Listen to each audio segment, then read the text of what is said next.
Building projects with live edge or natural edge slabs like this one is more popular than ever. The increased demand even has Rockler stocking more live edge slabs. The slabs you'll find at Rockler are easy to use because they're already dried, surfaced, and flat, making them ready to build with right away. But if you're working with a rough cut slab like this one, that you've either cut and dried yourself or purchased a rough slab at a lumberyard or sawmill, then you'll most likely need to flatten it. If the slab is narrow enough to fit in your planer, then you can obviously just use your planer to flatten it. But that generally means it needs to be less than 13 inches wide. But if you plan to work with larger slabs, then the best way to flatten those is with a router flattening jig. And Rockler has two great options.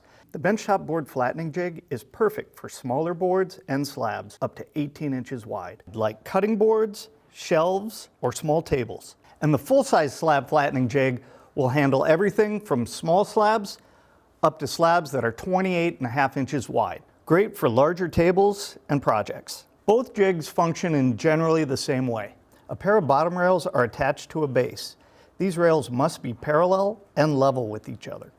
The slab is secured and stabilized between the two rails. A set of top rails are attached perpendicular to the bottom rails. These rails ride left to right on the bottom rails. Finally, a router is mounted on a platform carriage that travels forward and back on the top rails. Now the router can travel along the same plane in every direction over the slab. In addition to the jig and your router, you're going to need a router bit that will cut a flat bottom groove, such as a 3/4 inch diameter straight bit or a special bit designed specifically for slab flattening. Once the bit is installed in the router and the slab is secured in the jig, you'll lower the router bit to be just below the highest point on the slab. You'll then make overlapping shallow passes across the top of the slab, removing high spots and lowering the bit a little after each pass until the surface is flat across the entire plane. That's a basic overview of how these jigs work. Now let's get into some of the specific features of each jig. Let's start with the full-size slab flattening jig. This jig has the capacity to flatten a slab up to 28.5 inches wide, 78.5 inches long, and 2 3/4 inches thick, with the dust boot attached, and without additional shims under the rails.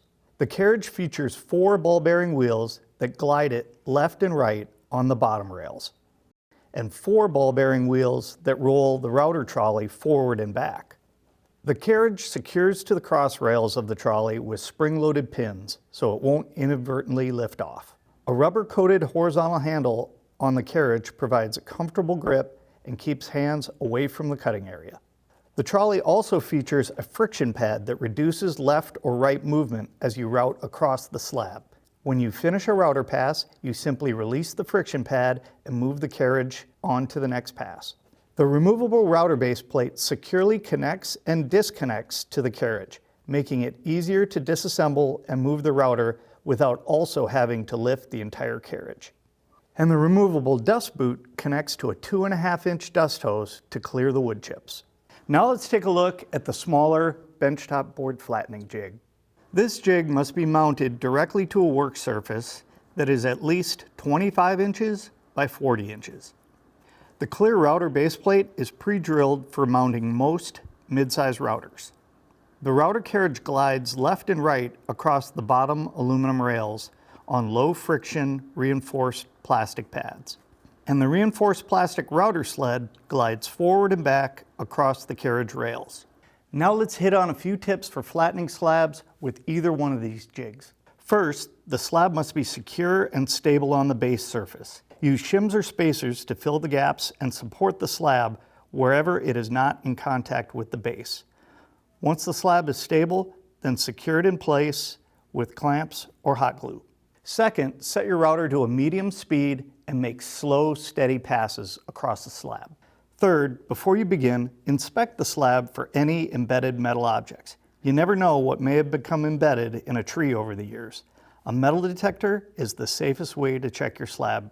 Finally, if you're working with a slab that exceeds the maximum thickness capacity for the jig, you can increase the capacity by mounting the jig's rails on spacers to lift the jig higher off the base surface.